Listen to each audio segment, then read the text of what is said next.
My artist for this assignment is Damien Hirst, and what I really like to focus on is his fascination with the macabre and the artwork that he makes, which follows that. Physical impossibility of death in the mind of someone living is just an exceptional title. It's hard not to wonder what that could possibly be assigned to. I know for me personally, it was one of the first pieces I viewed of him that just blew me away. Now, do I love it aesthetically? No. But is it very interesting, especially with what it means? Yes, for certain. So I want you to view this picture here and just reflect on how the piece and the title go together. And furthermore, how does that picture make you feel? For me, I feel a little uncomfortable. I wonder, looking at that tank, if it's big enough. And that might be a silly thought, but it does sort of prove and relate back to the title, where people viewing this shark here might not actually view it as a deceased being.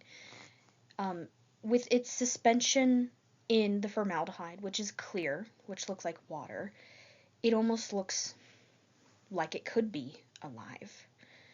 I think this piece in particular is sort of a testament to what Damien thinks describes death, and that is when a pet or family member passes, it is very difficult to grapple that in our living minds. These are some of Damien Hirst's other formaldehyde creations. I think when it comes to this particular series of his, it's very important to remember nuance.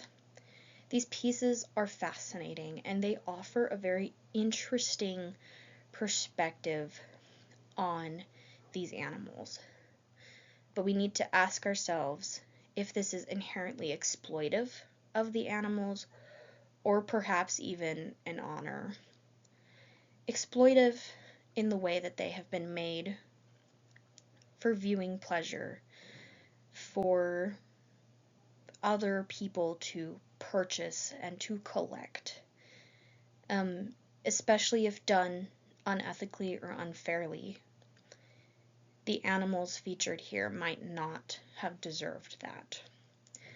But on the other side of the coin, the animals which have passed are preserved impeccably and are shown to other individuals, which can be a great learning experience. After some critique, Damien Hirst himself said that he would willingly be sliced in half and displayed just as he's done with these animals. Now, if that makes it right, that's not me to decide. But I do think there is a very interesting approach here that does not excuse, but it does sort of explain. Further into questionable artworks, this one is called For the Love of God, which features a human skull which has been cast and then encrusted in diamonds. Now, the teeth on this image are real teeth. And so it begs to question, where did he get the skull? How did he get it?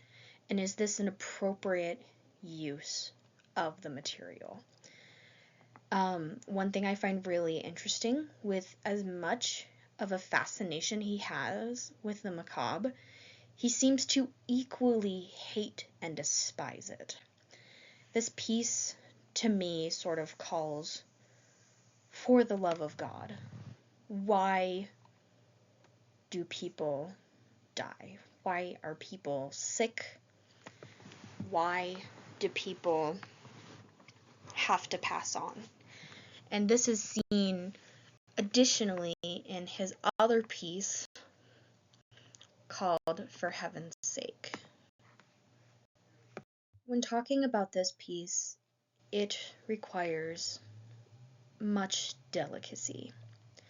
This piece is called For Heaven's Sake, and I feel that it reflects very well on Damien Hirst's despisement of death. This piece is made of a human skull, an infant's, which has been cast and encrusted with diamonds.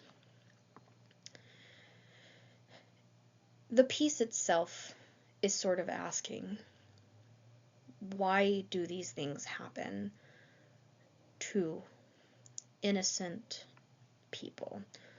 Why do bad things happen? And it really does well to show his disdain for that.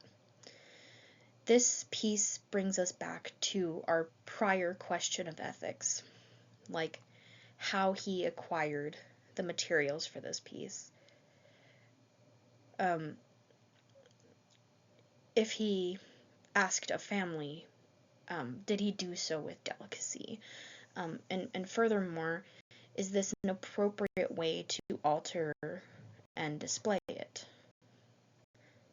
On from his 3D artwork, I did want to touch briefly on some of the newer work he's been doing, which has been a lot of paintings. So these artworks are called The Veils, and each one is named appropriately. For example, the veil of passion, the veil of undying love, the veil of logic.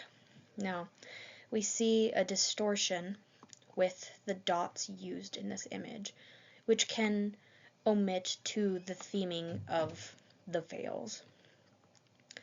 Furthermore, if you look here, you can see that these two, being smaller, probably creates more of the image intended when viewing in a gallery. The colors also are used appropriately.